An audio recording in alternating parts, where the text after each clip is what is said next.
शांति। जब भी समय मिले तो एकांत में बैठे सच्चे माशूक को याद करो, क्योंकि याद से ही स्वर की बादशाही मिलेगी। জীবনে চলার পথে সত্যিকারের সুখ শান্তি অনুভব করার জন্য এক পরমাত্মা স্মরণের দরকার। আর পরমাত্মা স্মরণ করার জন্য পরমাত্মা বাবাই বলেন, যখনই সময় মিলবে তো একান্তে বসে সত্যিকারের যে মাসুক পরমাত্মা, সেই মাসুককে স্মরণ করতে হবে। কারণ স্মরণ বা ইয়াদ দিয়েই স্বর্গের বাদশাহী বা সম্পদ মিলবে। बाप मिला है तो कौन सा अलबेलापन समाप्त हो जाना चाहिए। জীবনে যখন পরমাত্মা বাবাকে পেয়েছ তো বাবা কি বলেন, তো জীবন থেকে কোন অলবেলাপন বা আলস্য সমাপ্ত হয়ে যাওয়ার দরকার আছে। कोई बच्चे अलबेले हो कहते हैं हम तो बाबा के है ही, याद की मेहनत नहीं करते, घड़ी घड़ी याद भूल जाती है, यही है अलबेलापन। बाबा कहते बच्चे अगर याद में रहो तो अंदर स्थायी खुशी रहेगी, किसी भी प्रकार का घुटका नहीं आएगा। जैसे बांधे लिया याद में तड़पती है, दिन रात याद करती है, ऐसे तुम्हें भी निरंतर याद रहनी चाहिए। কোনো কোনো বাচ্চা অলবেলাপনের মধ্যে এসে এই কথা বলে, আমি তো বাবারই। বাবার স্মরণ করার যে মেহনত সেটা করে না। বাবাকে স্মরণ করা ক্ষণেকে ক্ষণেকে ভুলে যায়, এটাই হচ্ছে অলবেলাপন। বাবা এই কথা বলেন, বাচ্চা যদি বাবার স্মরণে থাকো তাহলে ভেতরে স্থায়ী খুশি থাকবে, কোনো প্রকারের বিভ্রান্তি আসবে না। যেমন বন্ধনের আবদ্ধ আত্মারা অর্থাৎ বাঁধেলিরা স্মরণের জন্য ছটপট করে অর্থাৎ ব্যাকুল হয়, দিন রাত স্মরণ করে, তেমনি তোমাদেরও নিরন্তর স্মরণে থাকা উচিত। বাবা বাচ্চাদেরকে বুঝিয়েছেন যে বাচ্চা তোমরা বলো ওম শান্তি।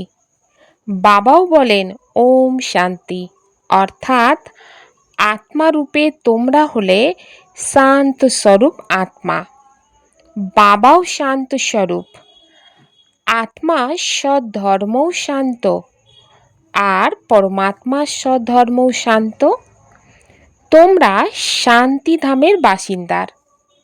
বাবা বলেন আমিও ওখানকার নিবাসী অর্থাৎ শান্তিধামের বাসিন্দার।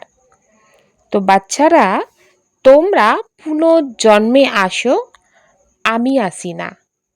আমি এই রথেই প্রবেশ করি অর্থাৎ ব্রহ্মা বাবার রথেই আসেন, ইনি আমার রথ। শঙ্করকে যদি জিজ্ঞাসা করো, জিজ্ঞাসা তো করতে পারবে না, কিন্তু কেউ যদি সূক্ষ্মলোকে গিয়ে জিজ্ঞাসা করে তবে তিনি বলবেন যে এ হলো আমার সূক্ষ্ম শরীর। শিব বাবা বলেন যে এটা আমার শরীর না, এটা আমি ধার করেছি, কারণ আমারও তো কর্ম ইন্দ্রিয়ের আধার চাই। তো সর্বপ্রথমে মুখ্য কথা বোঝাতে হবে যে পতিত পাবন জ্ঞানের সাগর শ্রীকৃষ্ণ নয়। শ্রীকৃষ্ণ সকল আত্মাদের পতিত থেকে পবিত্র করেন না, তিনি এসে পবিত্র দুনিয়ায় রাজত্ব করেন। প্রথমে যুবরাজ হন, তারপর মহারাজ হন। अभी बाप रच रही है, कहते हैं तुम हमारे बच्चे हो, तुम भी कहते हो बाबा हम आपके हैं। कहा भी जाता है ब्रह्मा द्वारा ब्राह्मणों की स्थापना, नहीं तो ब्राह्मण कहाँ से आए। এখন শিব বাবা রচনা করছেন। বাবা বলেন, তোমরা আমার সন্তান। তোমরা বাচ্চারা বলো, আমরা তোমার। বলা হয় ব্রহ্মার দ্বারাই ব্রাহ্মণদের স্থাপনা। তা না হলে ব্রাহ্মণ কোথা থেকে আসবে। সূক্ষ্ম লোকে ব্রহ্মা অন্য কেউ নয়। উপরে যিনি তিনিই নিচে, তথা পুনরায় তিনি উপরে। তিনি একজনই। আচ্ছা, বিষ্ণু আর লক্ষ্মী নারায়ণের কথা তো এক, তারা কোথাকার। ব্রহ্মা থেকে বিষ্ণু হয়, ব্রহ্মা সরস্বতী, লক্ষ্মী নারায়ণ। তারা সমগ্র কল্পে 84 জন্মের পরে এসে সঙ্গমে পুনরায় ব্রহ্মা সরস্বতী হয়। লক্ষ্মী নারায়ণও মানব, ওনাদের হলো দেবী দেবতা ধর্ম। বিষ্ণুকেও 4 ভুজ দেয়া হয়েছে। এখানে পবিত্রী মার্গ দেখানো হয়েছে। ভারতে প্রথম থেকেই পবিত্রী মার্গের প্রচলন রয়েছে। সেই জন্য বিষ্ণুকে 4টি ভুজ দেয়া হয়েছে। এখানে হলো ব্রহ্মা সরস্বতী। এই সরস্বতী হলো দত্তক নেয়া কন্যা। এনার প্রকৃত নাম ছিল লক্ষ্মীরাজ। পরে তার নাম রাখা হয়েছে ব্রহ্মা। আর শিব বাবাই এই ব্রহ্মার মধ্যেই প্রবেশ করেছেন এবং রাধেকে আপন করে নিয়েছে। নাম রেখেছেন সরস্বতী। ব্রহ্মা সরস্বতী কোনো লৌকিক পিতা নয়। এই দুজনের আপন আপন লৌকিক পিতা ছিল, এখন তারা নেই। এই শিব বাবা ব্রহ্মার দ্বারাই অ্যাডাপ্ট করেছেন। আর বাবা বলেন, তোমরা হলে অ্যাডাপ্টেড চিলড্রেন। ব্রহ্মাও শিব বাবারই সন্তান।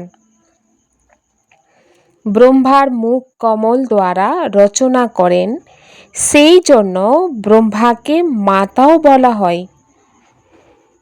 তুমি মাতা পিতা, আমি বালক তোমার, তোমারই কৃপায় সুখ ঘনেরে। তো গায়ন করা হয়েছে না। তো তোমরা ব্রাহ্মণেরা এসে বালক হয়েছ।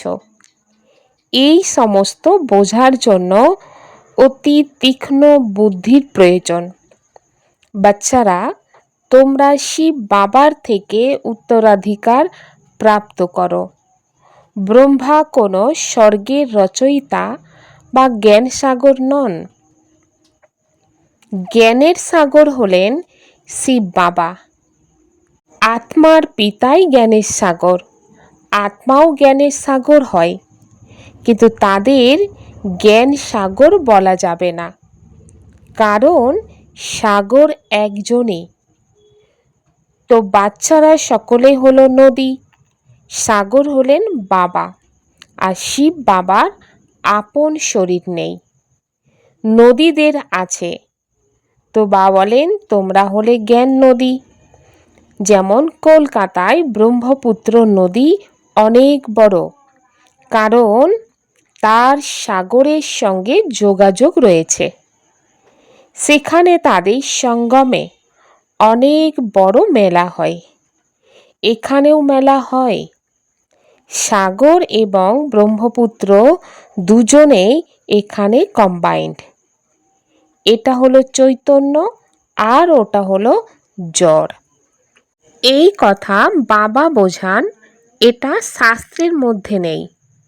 শাস্ত্র হলো ভক্তি মার্গের ডিপার্টমেন্ট বা শাখা। এটা হলো জ্ঞান মার্গ আর ওটা হলো ভক্তি মার্গ। তো বাবা বলেন, আধা কল্প ধরে চলে ভক্তি মার্গের শাখা। সেখানে জ্ঞান সাগর বাবা নেই। পরমপিতা পরমাত্মা জ্ঞানের সাগর। বাবা সঙ্গমে এসে জ্ঞান স্নানের মাধ্যমে সকল আত্মাকে সদ্গতি করেন। তো তোমরা বাচ্চারা জানো যে আমরা অসীম জগতের পিতার থেকে স্বর্গের সুখের সৌভাগ্য রচনা করছি। বরাবর আমরা সত্যযুগ ত্রেতায় পূজ্য দেবী দেবতা ছিলাম। এখন আমরা পূজারী মানব হয়েছি। পুনরায় মানব থেকে তোমরা দেবতার পরিণত হও। ব্রাহ্মণ তথা দেবতা ধর্মে এসেছ। পুনরায় ক্ষত্রিয় বৈশ্য শূদ্র হয়েছ। তো বলেন তোমরা 84 জন্ম নিতে নিতে নিচে নামতে হয়েছে তোমাদের। এও তোমাদের বাবাই বলছেন। তোমরা নিজেদের জন্মকে জানতে না। 84 জন্ম তোমরাই নাও। যারা সর্বপ্রথমে আসে তারাই সম্পূর্ণ 84 জন্ম নেয়। যোগের মাধ্যমে খাত নিকাশিত হয়ে যায়। তো এর জন্য যোগেই পরিশ্রম। যদিও অনেক বাচ্চারাই জ্ঞানে তৃতীয় বা তীক্ষ্ণ, কিন্তু যোগে কাঁচা, बंधने आबद्ध। बाधेलिया शिव बाबा से मिलने के लिए रात दिन तड़पती है। तुम मिले हो, तुमको कहा जाता है याद करो, तो तुम घोड़ी घोड़ी भूल जाते हो। तुमको तूफान बहुत आते, वह याद में तड़पती, तुम तड़पते नहीं हो। বাঁধেলিয়া বাচ্চারা বাবার সাথে মিলন মানানোর জন্য ছটপট করতে থাকে। তোমরা তো বাবার সাথে মিলেছ, ছটপট করো না। জন্য বাবা বলেন যে তারা তো ঘরে বসে উচ্চ পদ লাভ করে নেয়। বাচ্চারা তোমরা জানো বাবার স্মরণে থাকলে আমরা স্বর্গের রাজত্ব পাব। যেমন বাবা বলেছেন বাচ্চারা গর্ভ থেকে বেরোনোর সময় ছটপট করে, তেমনি বন্ধনে আবদ্ধ আত্মারাও ব্যাকুল হয়ে বাবাকে ডাকে, শিব বাবা এই বন্ধন থেকে মুক্ত করো। তো বাবাকে রাত দিন স্মরণ করে। আমরা বাবার সন্তান। আমরা এই শরীর পরিত্যাগ করে প্রিন্স হব। অন্তরে এমন খুশি স্থায়ীভাবে থাকা উচিত, কিন্তু মায়া স্মরণে রাখতেই দেয় না। স্মরণের মাধ্যমে অত্যন্ত খুশি থাকবে, স্মরণ না করলে বিভ্রান্ত হয়ে যাবে। অর্ধেক কল্প তোমরা রাবণ রাজ্যে দুঃখ দেখেছ। অকাল মৃত্যুও হয়ে এসেছে, দুঃখ তো রয়েছে। যতই ধনবান হও না কেন দুঃখ তো হয়, অকালে মৃত্যুও হয়। সত্যযুগে অকালে মৃত্যু হয় না কখনো, রোগও হবে না। সময় এলে বসে বসে নিজেরই এক শরীর পরিত্যাগ করে অন্য শরীর ধারণ করে নেয়। তার নামই হলো সুখধাম। মানব তো স্বর্গের কথাকে কল্পনা মনে করে। মানব বলে স্বর্গ কোথা থেকে আসবে, কিন্তু তোমরা বাচ্চারা জানো যে আমরা স্বর্গে থাকব, তারপর 84 জন্ম নেব। সমগ্র এই খেলা ভারতের ওপরেই তৈরি হয়েছে। তোমরা বাচ্চারা জানো যে আমরা 21 জন্ম পবিত্র দেবতা ছিলাম, তারপর আমরা ক্ষত্রিয় বৈশ্য শূদ্র হয়েছি, এখন আমরা পুনরায় ব্রাহ্মণ হয়েছি। বাবা বলেন বাচ্চারা এই শরীরের আধার নিয়ে তোমাদের আপন করে নিয়েছি, পুনরায় তোমাদের স্বর্গের রাজধানীর সুযোগ্য করে তুলি। যারা সুযোগ্য হবে তারাই রাজত্ব করবে। এতে ম্যানার্স ভালো হওয়া উচিত, আর এর জন্য মুখ্য হলো পবিত্রতা। এতে অবলাদের ওপর অত্যাচার হয়েই থাকে, কোথাও কোথাও পুরুষদের ওপরেও অত্যাচার হয়। বিকারের জন্য একে অপরকে বিরক্ত করে থাকে। এখানে মাতারা অধিক সংখ্যা হওয়ার কারণে শক্তি সেনা নামটি গায়েন হয়ে আছে, বন্দে মাতরম। এখন তোমরা কামচিতা থেকে নেমে জ্ঞান চিতায় বসেছ সুন্দর গৌরবর্ণ হওয়ার জন্য। দাপর থেকে কামচিতায় বসে রয়েছ পরস্পরকে বিকার প্রদানের জন্য। বিকারী ব্রাহ্মণেরা হস্ত বন্ধন করে, আর তোমরা হলে নির্বিকারী ব্রাহ্মণ। তোমরা তা ক্যান্সেল করিয়ে জ্ঞান চিতায় বসিয়ে দাও। জ্ঞান চিতায় সুন্দর গৌরবর্ণ হয়ে যায়। বা বলেন, অবশ্যই একত্রে থাকো, কিন্তু প্রতিজ্ঞা করো যে আমরা বিকারে যাব না। এই জন্য বাবা আংটিও পরান। শিব বাবা পিতা প্রিয়তম, সমস্ত সীতাদের রাম। তিনি পতিত পাবন। এছাড়া রঘুপতি রাঘব রাজা রামের কোনো কথাই নেই। তিনি সঙ্গমে এসে এই প্রালব্ধ পেয়েছিলেন। অর্থাৎ ত্রেতা যুগে রাম সঙ্গমে এসে প্রালব্ধ পেয়েছিল। সেই রামকে আবার হিংসক অস্ত্র শস্ত্রের তীর ধনুক সুসজ্জিত দেখানো ভুল। চিত্রেতে দেখানো উচিত নয়, কেবল লেখা উচিত চন্দ্রবংশী। বাচ্চাদের বোঝানো উচিত যে শিব বাবা এনার মাধ্যমে চক্রের এই রহস্য আমাদেরকে বোঝাচ্ছেন। সত্য নারায়ণের কথা পাঠ হয়, তা হলো মানবের তৈরি করা ব্রত কথা। নর থেকে নারায়ণ তো কেউ হয় না। সত্য নারায়ণের কথার অর্থই হলো নর থেকে নারায়ণ হওয়া। অমর কথা শোনায়, কিন্তু অমরপুরীতে তো কেউ যায় না। মৃত্যুলোক 2500 বছর চলে। বা বলেন, বাচ্চারা তোমরা এখন জ্ঞানের তৃতীয় নেত্র পেয়েছ, সেই জন্য তোমাদের আত্ম অভিমানী হতে হবে। আত্ম অভিমানী হলে তবেই তোমরা সঠিক সিদ্ধান্ত নিতে পারবে, সঠিকভাবে চলতে পারবে, দৈবিক গুণকেও ধারণ করতে পারবে। যদি দেহের ভানে থাকো তাহলে তো অবগুণ তোমাকে ধরেই থাকবে। আত্ম অভিমানী হয়ে এটাই ভাবো যে এই শরীরের মাধ্যমে এখন আমি দেবতা হতে চলেছি, আর আমার মধ্যেই সেই দেবতার সংস্কার রয়েছে। এই সৃষ্টিতে সকল মানব তো দেহ অভিমানী, বাবা এসে দেহী অভিমানী করেন। মানব এই কথা বলে আত্মাই পরমাত্মা, পরমাত্মা এই সকল রূপ ধারণ করেছে। বাবা বলেন এই সব কিছুই ভুল, একে মিথ্যা অভিমান, মিথ্যা জ্ঞান বলা হয়। বাবা বলেন আমি বিন্দু, তোমরাও জানতে না। এখন বাবা বোঝান এতে সংশয় আসা উচিত নয়, নিশ্চয় হওয়া উচিত। বাবা অবশ্যই সত্য বলেন, সংশয় বুদ্ধি তো বিনশন্তি। তারা সম্পূর্ণ উত্তরাধিকার প্রাপ্ত করতেই পারবে না। আত্ম অভিমানী হওয়াতে পরিশ্রম করতে হয়। খাবার প্রস্তুত করার সময়ে বুদ্ধি যেন বাবার দিকে থাকে। প্রতিটি বিষয়ে এই অভ্যাস করা উচিত। রুটি বেলতে বেলতে নিজের প্রিয়তমকে স্মরণ করতে থাকবে। এই অভ্যাস প্রতিটি বিষয়ে থাকা উচিত। যতখানি সময় অবসর পাবে স্মরণ করতে হবে, আর স্মরণের মাধ্যমেই তোমরা শতপ্রধান হবে। 8 ঘন্টা কাজকর্মের জন্য ছুটি, মাঝে মাঝে কিন্তু একান্তে গিয়ে বসা উচিত। তোমাদের সকলকে বাবার পরিচয় শোনাতে হবে। আজ না শুনলে কাল শুনবে। বাবা স্বর্গ স্থাপন করে, আমরা স্বর্গে ছিলাম, তারপর এখন নরকবাসী হয়েছি। এখন আবার বাবার কাছ থেকে উত্তরাধিকার পাওয়া উচিত। ভারতবাসীদের বোঝানো হয় বাবা আসেন ভারতেই। দেখো তোমাদের কাছে মুসলিমরাও আসে, তারাও সেন্টারে রক্ষণাবেক্ষণ করে, বলে শিব বাবাকে স্মরণ করো। শিখরা আসে, খ্রিস্টানরা আসে, ভবিষ্যতে অনেকেই আসবে। এই জ্ঞান সকলের জন্য, কারণ এ হলো বাবার সহজ স্মরণ এবং সহজ উত্তরাধিকার।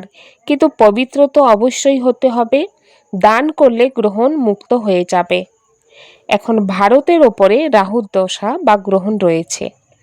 পুনরায় 21 জন্মের জন্য বৃহস্পতির দশা শুরু হবে। প্রথমে হয় বৃহস্পতির দশা, পরে হয় শুক্রের দশা।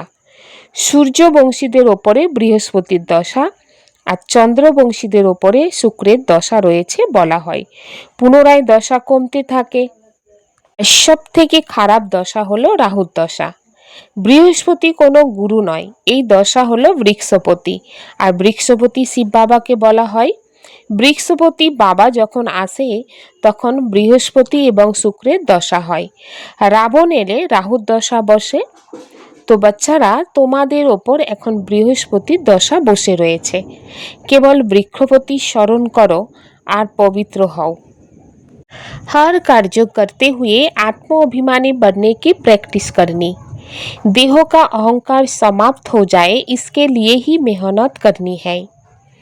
বাবা বাচ্চাদেরকে বলেছেন যে প্রতিটা কাজ করার সময় আত্ম অভিমানী হওয়ার প্র্যাকটিস করতে হবে, আর দেহের অহংকার যেন সমাপ্ত হয়ে যায় এর জন্য কিন্তু বাচ্চাদের মেহনত করতে হবে।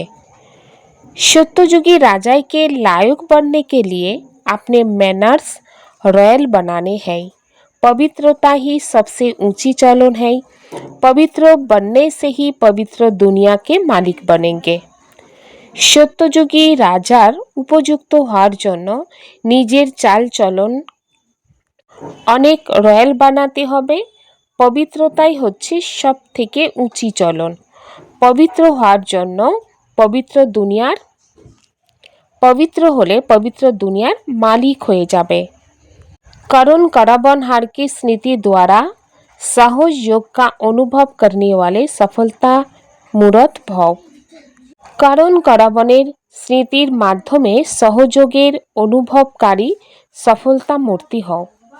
কোনো কাজ করার সময় এই স্মৃতি যেন থাকে যে আমাকে এই কাজের নিমিত্ত বানানোর ব্যাকবোন কে।